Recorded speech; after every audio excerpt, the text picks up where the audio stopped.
Oh, hello. Guten Tag, and welcome back to Baby Alice's Stories.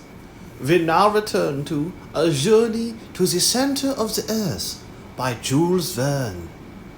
Chapter 29. Thalatta! Thalatta! When I came to myself, I was stretched in half-darkness, covered with thick coats and blankets. My uncle was watching over me to discover the least sign of life. At my first sigh, he took my hand. When I opened my eyes, he uttered a cry of joy. "He lives! He lives!" he cried. "Yes, I am still alive," I answered feebly. "My dear nephew," said my uncle, pressing me to his breast, "you are saved."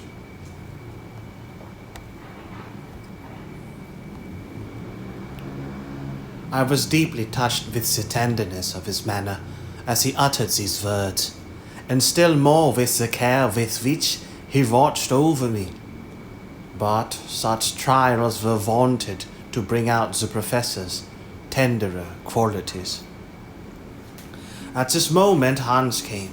He saw my hand in my uncle's, and I may safely say that there was joy in his countenance.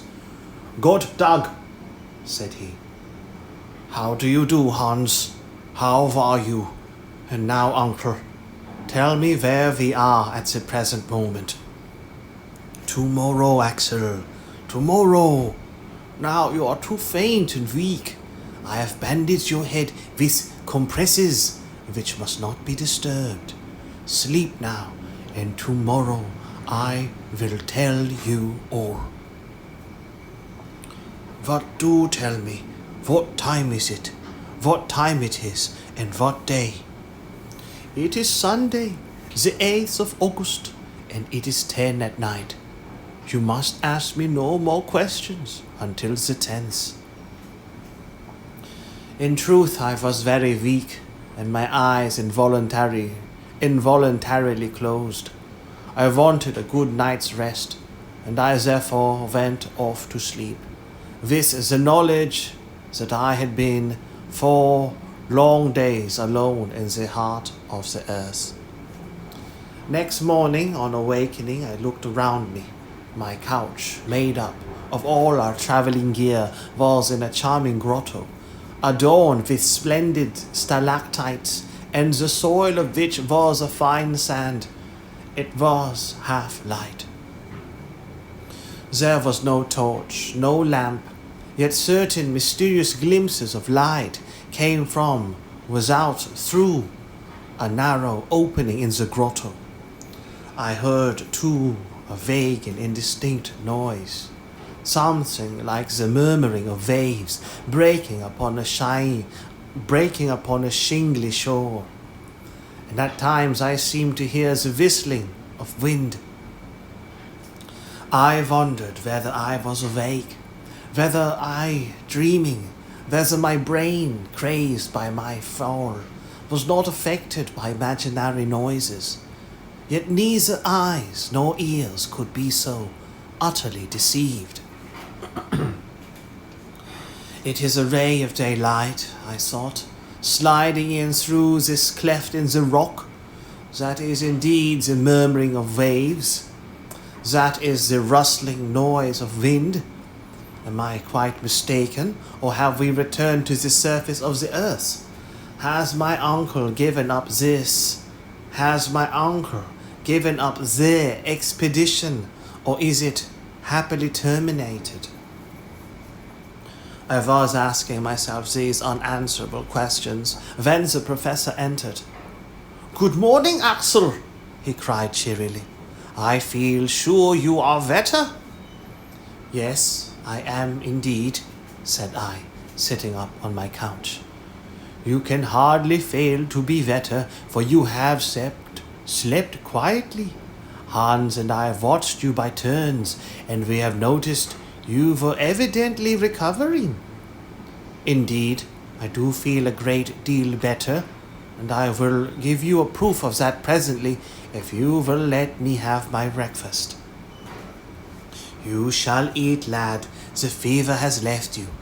Hans rubbed your wounds with some ointment or other of which the Icelanders keep the secret, and they have healed marvelously. Our hunter is a splendid fellow. Whilst he went on talking, my uncle prepared a few provisions, which I devoured eagerly, notwithstanding his advice to the contrary. All the while I was overwhelming him with questions, which he answered readily. I then learnt that my providential fall had brought me exactly to the extremity of an almost perpendicular shaft, and as I had landed in the midst of an accompanying torrent of stones, the least of which would have been enough to crush me, the conclusion was that a loose portion of the rock had come down with me. This frightful conveyance had thus carried me into the arms of my uncle, where I fell bruised, bleeding, and insensible. Truly, it is wonderful that you have not been killed 100 times over. But, for the love of God, don't let us ever separate again, or we may never see each other more. Not separate? Is the journey not over then? I opened a pair of astonished eyes, which immediately called for the question. What is the matter, Axel? I have a question to ask you. You say that I am safe and sound. No doubt you are. And all my limbs unbroken? Certainly. And my head? Your head, except for a few bruises, is all right, and it is on your shoulders, where it ought to be. Well, I am afraid my brain is affected. Your mind affected? Yes, I fear so. Are we again on the surface of the globe? No, certainly not. Then I must be mad, for don't I see the light of day, and don't I hear the wind blowing, and the sea breaking on the shore? Ah, is that all? Do tell me all about it. I can't explain the inexplicable, but you will soon see and understand that geology has not yet learned all it has to learn. Then let us go, I answered quickly. No, Axel, the open air might be bad for you. Open air? Yes, the wind is rather strong. You must not expose yourself. But I assure you, I am perfectly well. A little patience, my nephew. A relapse might get us into trouble, and we have no time to lose, for the voyage may be a long one. The voyage? Yes. Rest today, and tomorrow we will set sail. Set sail? And I almost leaped up. What did it all mean? Had we a river, a lake, a sea to depend on? Was there a ship at our disposal in some underground harbor? My curiosity was highly excited. My uncle vainly tried to restrain me. When he saw that my impatience was doing me harm, he yielded. I dressed in haste. For greater safety, I wrapped myself in a blanket and came out of the grotto. Chapter 30. A new Mare, Internum. At first, I could hardly see anything. My eyes, unaccustomed to the light, quickly closed. When I was able to reopen them, I stood more stupefied, even than surprised. The sea! I cried. Yes, my uncle replied. The Liedenbrook Sea, and I don't suppose any other discoverer will ever dispute my claim to name it after myself as its first discoverer. A vast sheet of water, the commencement of a lake or an ocean, spread far away beyond the range of the eye, reminding me forcibly of that open sea which drew from Xenophon's 10,000 Greeks, after their long retreat, the simultaneous cry, Thalatta! Thalatta! The sea! The sea! The deeply indented shore was lined with the breadths of fine shining sand, softly lapped by the waves, and strewn with the small shells which had been inhabited by the first of created beings. The waves broke on the shore with the hollow echoing murmur peculiar to vast enclosed spaces. A light foam flew over the waves before the breath of a moderate breeze, and some of the spray fell upon my face. On this slightly inclining shore, about 100 fathoms from the limit of the waves, came down the foot of a huge wall of vast cliffs, which rose majestically to an enormous height. Some of these, dividing the beach with their sharp spurs, formed capes and promontories, worn away by the ceaseless action of the surf. Farther on the eye discerned their massive outline, sharply defined against the hazy distant horizon. It was quite an ocean, with the irregular shores of earth, but desert and frightfully wild in appearance. If my eyes were able to range afar over this great sea, it was because a peculiar light brought to view every detail of it. It was not the light of the sun, with his dazzling shafts of brightness and the splendor of his rays, nor was it the pale and uncertain shimmer of the moonbeams, the dim reflection of a nobler body of light. No, the illuminating power of this light, its trembling diffusiveness, its bright, clear whiteness, and its low temperature, showed that it must be of electric origin. It was like an aurora borealis, a continuous cosmic phenomenon, filling a cavern of sufficient extent to contain an ocean.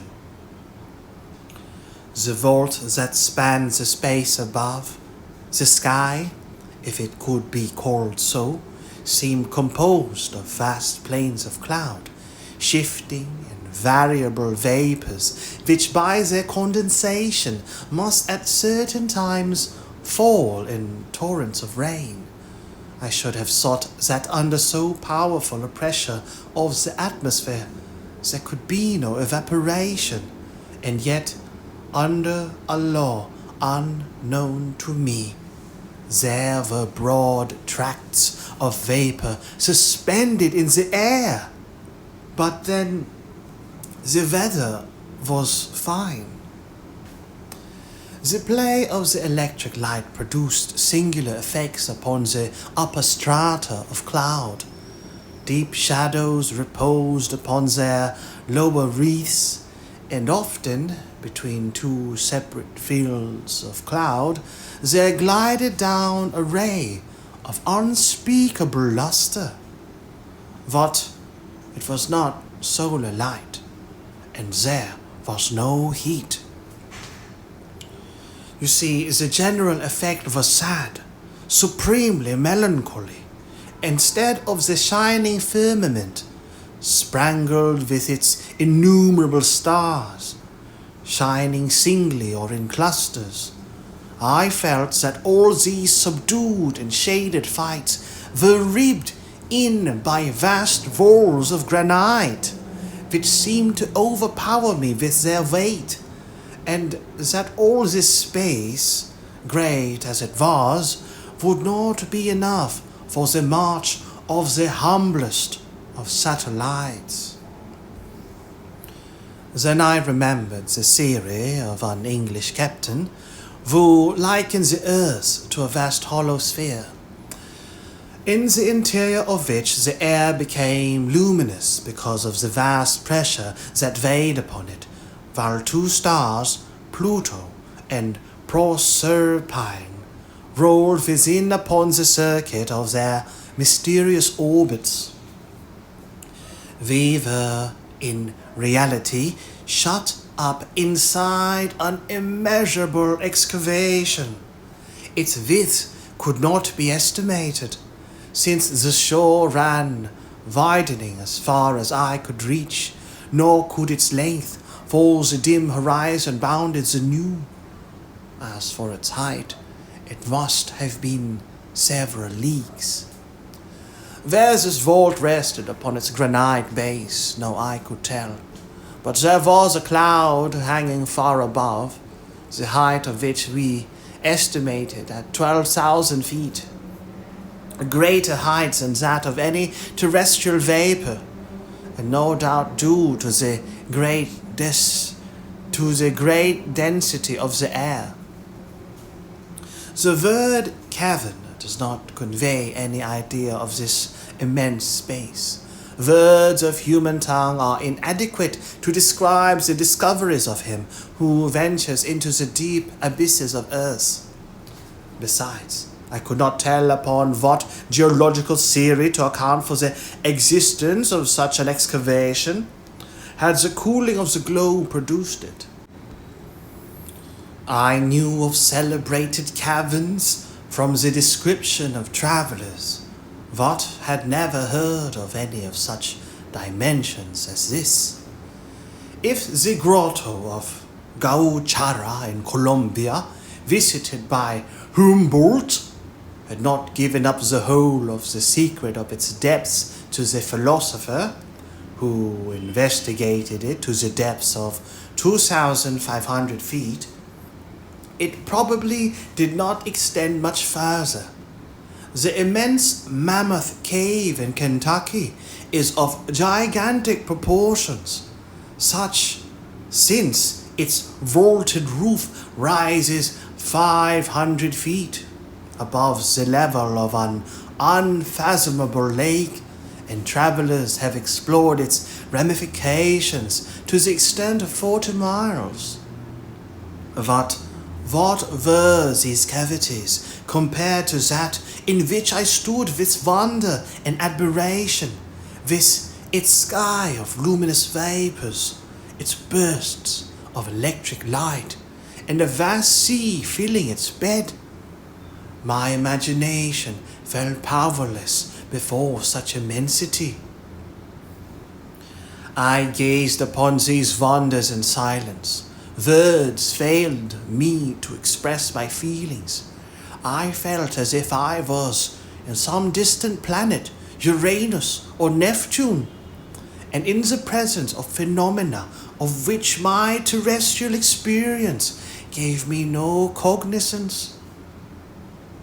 For such novel sensations, new words were wanted, and my imagination failed to supply them.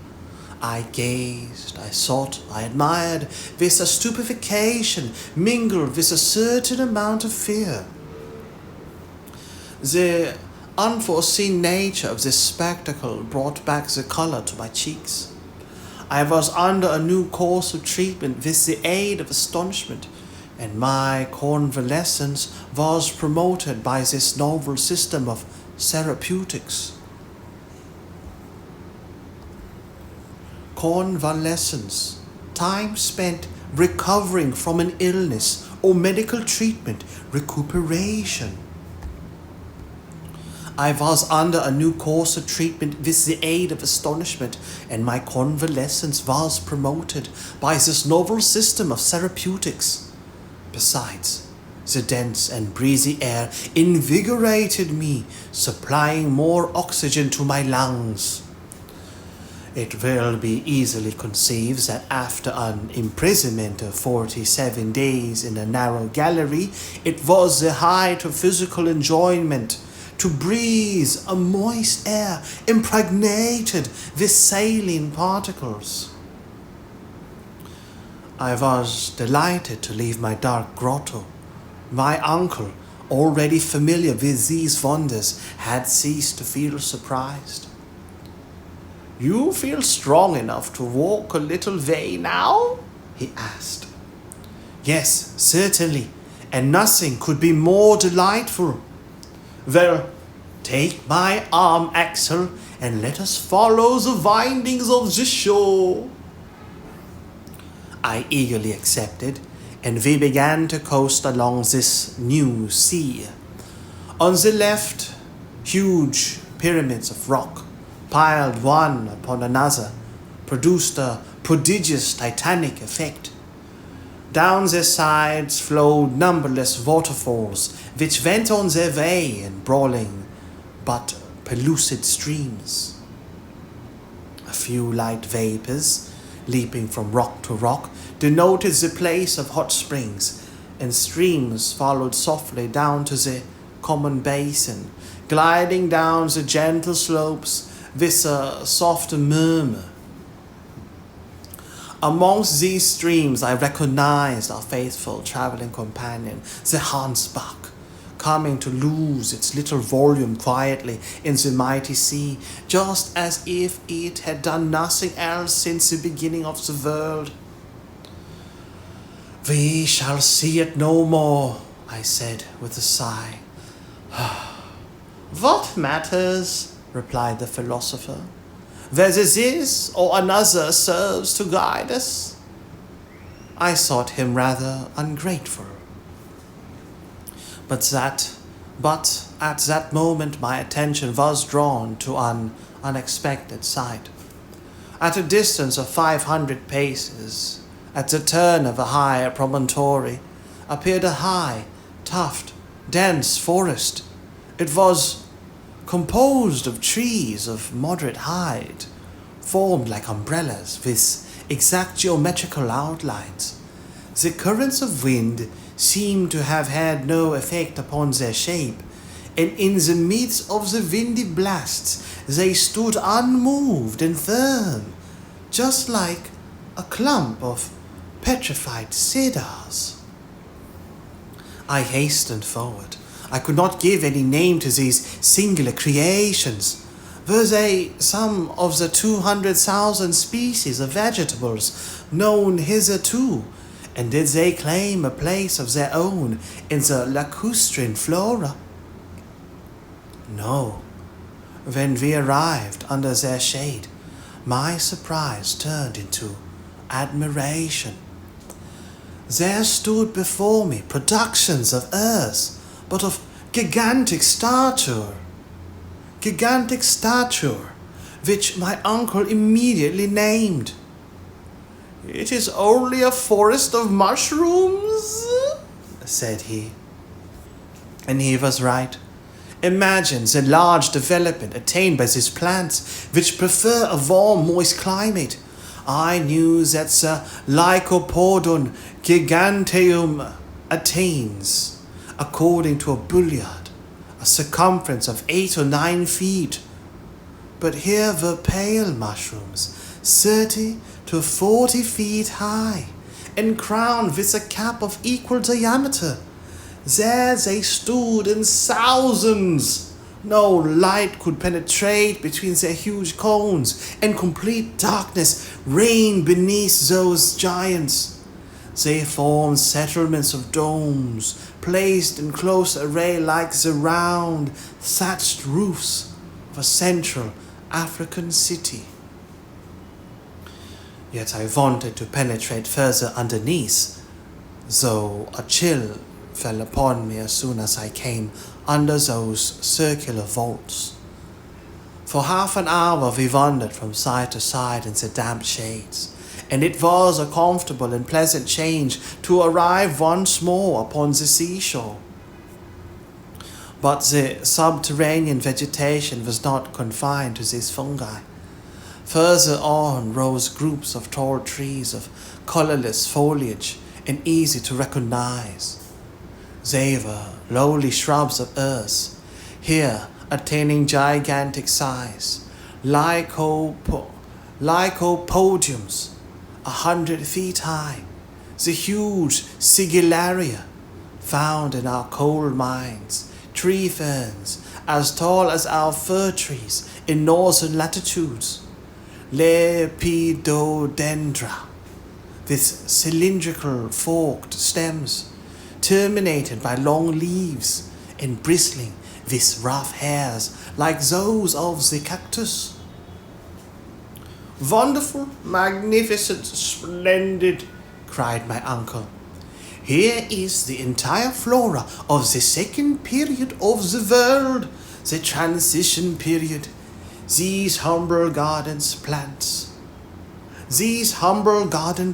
with us were tall trees in the early ages. Look, Axel, and admire it all. Never had botanist such a feast as this. You are right, my uncle. Providence seems to have persevered in this immense conservatory, the antediluvian plants, which the wisdom of philosophers has so sagaciously put together again. Antediluvian, adjective, of or belonging to the time before the biblical flood. Sagacious, having or showing keen mental discernment and good judgment. Shrewd. Providence seems to have persevered. Providence seems to have preserved in this immense conservatory the antediluvian plants which the wisdom of philosophers has so sagaciously put together again. It is a conservatory, Axel. What, it is not also a menagerie? Surely not a menagerie. Yes, no doubt of it. Look at that dust under your feet. See the bones scattered on the ground. So there are, I cried, bones of extinct animals. Menagerie, a collection of wild animals kept in captivity for exhibition. It is a conservatory, Axel. What is it not also a menagerie? Surely not a menagerie. Yes, no doubt of it. Look at that dust under your feet. See the bones scattered on the ground. So there are, I cried, bones of extinct animals. I had rushed upon these remains, formed of indestructible phosphates of lime, and without hesitation I named these monstrous bones which lay scattered about like decayed trunks of trees. Here is the lower jaw of a mastodon, I said. Side note, these animals belong to a late geological period, the Pliocene, just before the glacial epoch, and therefore could have no connection with the Carboniferous vegetation. Here is the lower jaw of a mastodon, I said. There are the lower molar teeth of the Deinotherium. This femur must have belonged to the greatest of those beasts, the Megatherium. It certainly is a menagerie, for these remains were not brought here by a deluge. Deluge, a severe flood. The animals to which they belonged roamed on the shores of the subterranean sea, under the shade of those arborescent trees. Arborescent, resembling a tree in growth or appearance. Here are entire skeletons, and yet I cannot understand the appearance of these quadrupeds in a granite cavern. Why? Because animal life existed upon the earth only in the secondary period, when a sediment of soil had been deposited by the rivers and taken the place of the incandescent rocks of the primitive period. Well, Axel, there is a very simple answer to your objection that this soil is alluvial. Alluvial, relating to or derived from alluvium.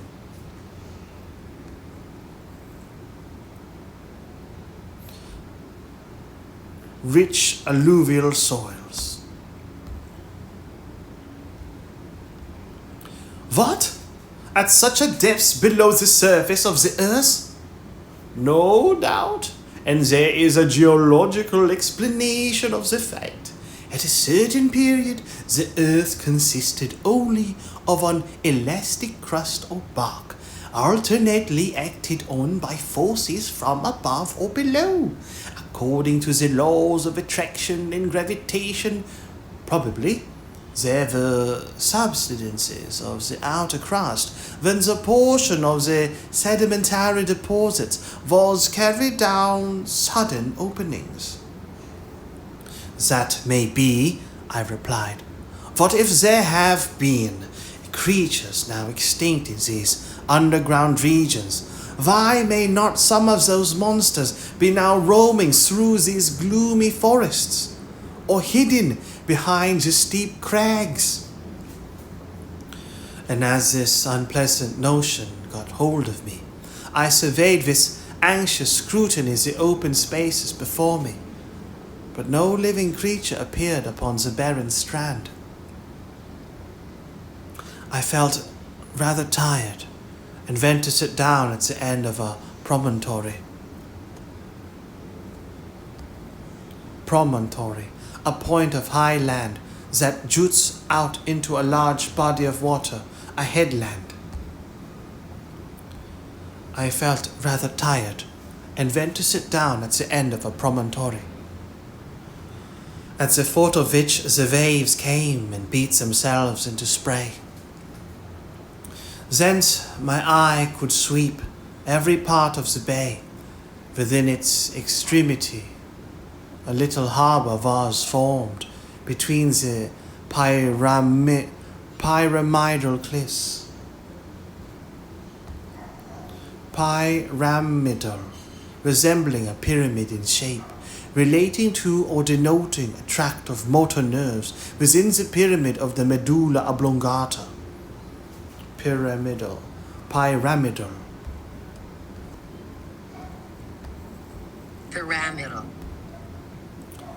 Within its extremity, a little harbour was formed between its pyramidal cliffs, where the still water slept untouched by the boisterous winds.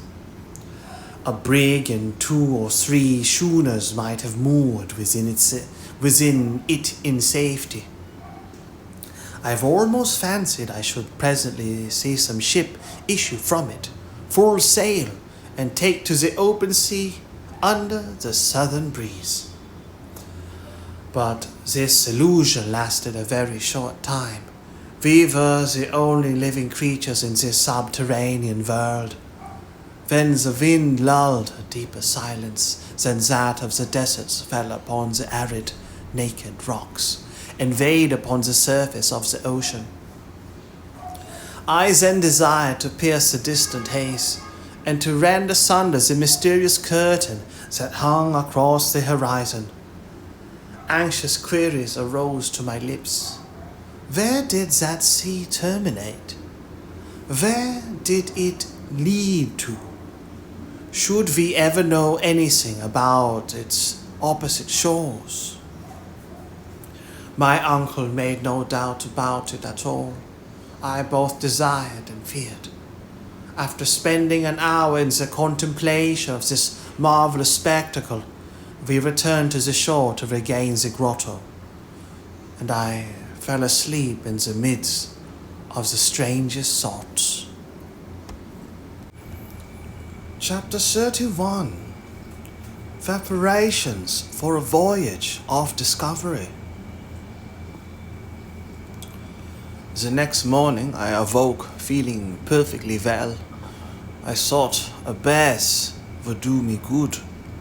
I went to plunge for a few minutes into the waters of this Mediterranean Sea, for assuredly it better deserved this name than any other sea.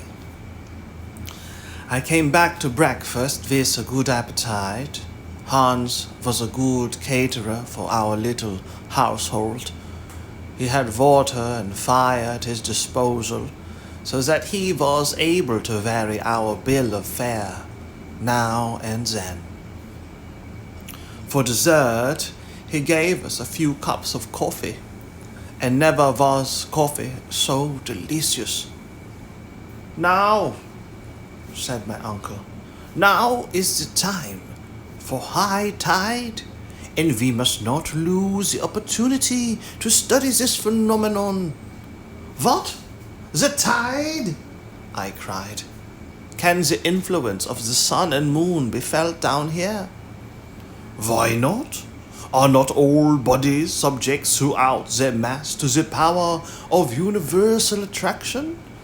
This mass of water cannot escape the general law, and in spite of the heavy atmospheric pressure on the surface, you will see it rise like the Atlantic itself." At the same moment we reached the sand on the shore, and the waves were, by slow degrees, encroaching on the shore. "Here is the tide rising," I cried. "Yes, Axel, and judging by these ridges of foam, you may observe that the sea will rise about 12 feet. "This is wonderful," I said. "No, it is quite natural." "You may say so, uncle, but to me it is most extraordinary, and I can hardly believe my eyes. Who would ever have imagined under this terrestrial crust an ocean with ebbing and flowing tides, with winds and storms?" "Well," replied my uncle, "is there any scientific reason against it?" "No, nein, I see none. As soon as this theory of central heat is given up." "So then, thus far," he answered, "the theory of Sir Humphrey Davy is confirmed." "Evidently it is, and now there is no reason why there should not be seas and continents in the interior of the earth." "No doubt," said my uncle, "and inhabited too." "To be sure," said I, "and why should not these waters yield to us fishes of unknown species?" "At any rate," he replied, "we have not seen any yet. Well, let us make some lines and see if the bait will draw here as it does in sublunary regions." "We will try, Axel, for we must penetrate all secrets of these newly discovered regions." "But where are we, uncle?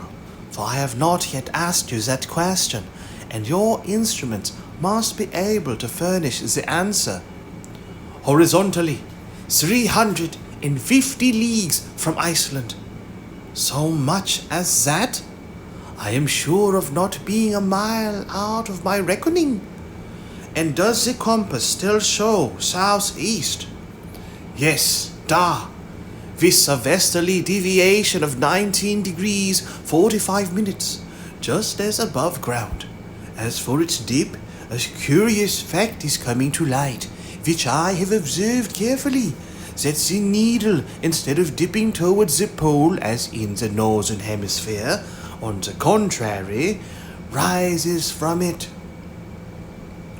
"Would you then conclude," I said, "that the magnetic pole is somewhere between the surface of the globe and the point where we are?"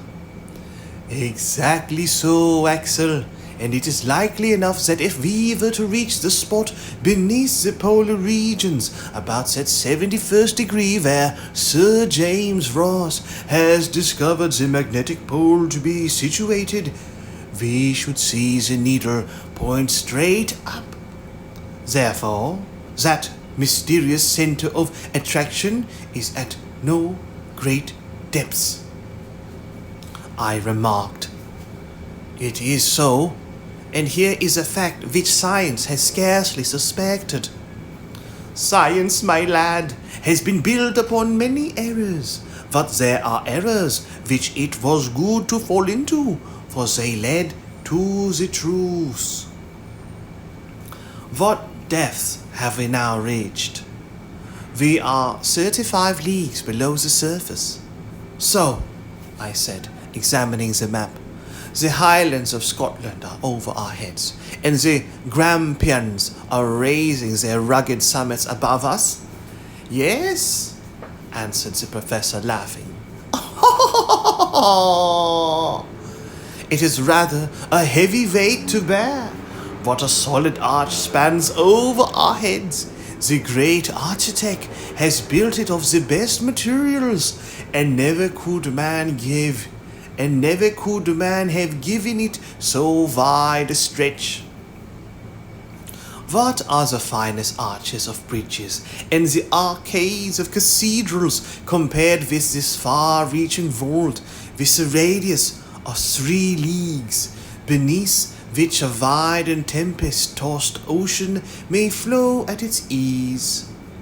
Oh, I am not afraid that it will fall down upon my head. But now, what are your plans? Are you not thinking of returning to the surface now? Return? No, indeed. We will continue our journey, everything having gone on well so far. But how are we to get down below this liquid surface? Oh, I am not going to dive head foremost. But if all oceans are properly speaking but lakes, since they are encompassed by land, of course this internal sea will be surrounded by a coast of granite, and on the opposite shores we shall find fresh passages opening.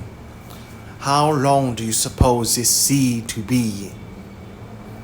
30 or 40 leagues, so that we have no time to lose, and we shall set sail tomorrow. I looked about for a ship. Set sail, shall we? But I should like to see my boat first.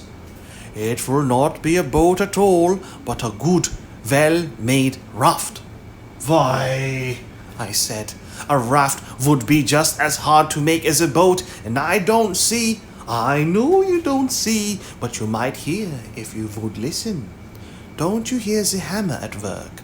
Hans is already busy at it. What? Has he already felled the trees?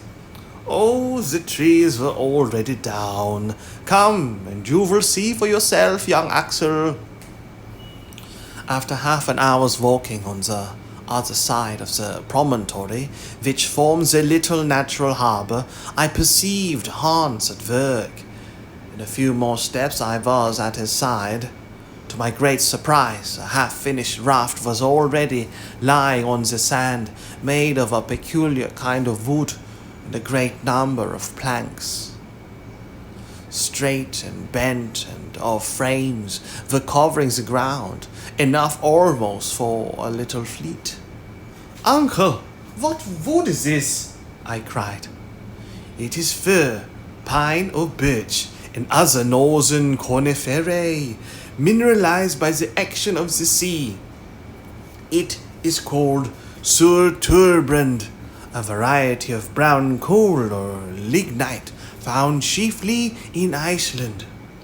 But surely then, like other fossils wood, it must be as hard as stone and cannot float. Sometimes that may happen. Some of these woods become true anthracites, but others, such as this, have only gone through the first stage of fossil transformation. Just look, added my uncle, throwing into the sea one of those precious waves. The bit of wood, after disappearing, returned to the surface and oscillated to and fro with the waves. "Are you convinced?" said my uncle. "I am quite convinced, although it is incredible." By next evening, thanks to the industry and skill of our guide, the raft was made. It was 10 feet by 5, the planks of Sir Turbrand, braced strongly together with cords, presented an even surface, and when launched, this improvised vessel floated easily upon the waves of the Lidenbrock Sea.